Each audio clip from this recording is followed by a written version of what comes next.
Пусан Бишкек Кыргыз мамлекеттик университети студенттерди алмаштыруу программасы боюнча келишимге кол коюлду. Эки университет ортосундагы документти ишке ашыруу үчүн Кореядан Пусан шаарынын мэриясынын кызматкерлери, Чыгыш тилдер университетинин окутуучулары жана студенттеринен турган Евразиялык экспедициялык топ келген. Программанын максаты Кыргызстан, Корея мамлекеттеринин ортосундагы достук алаканы чыңдоо. Бишкек жана Пусан шаарларындагы студенттердин ортосундагы билим берүү, маданий достук мамилесин бекемдөө жана өнүктүрүү болуп саналат.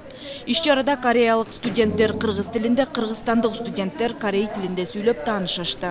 Негизги булардын келүү максатынын негизги себеби биринчиден эки окуу жайдын ортосундагы студенттердин академиялык алмашуусу, мугалимдерибиздин ал жерге барып квалификациясын жогорулатышуусу ошондой эле негизинен бул студенттердин арасында достук мамилени түзүү болуп саналат. Мен ойлойм, буга чейинки биздин жолугушуулар дагы болгон, бул иш-чара жөнүндө сүйлөшкөнбүз. Мен ойлойм, мындан кийин дагы биздин жанагы эки окуу жайдын ынтымагын чыңдоо үчүн мындай байланыштар улана берет деген ишеничтемин.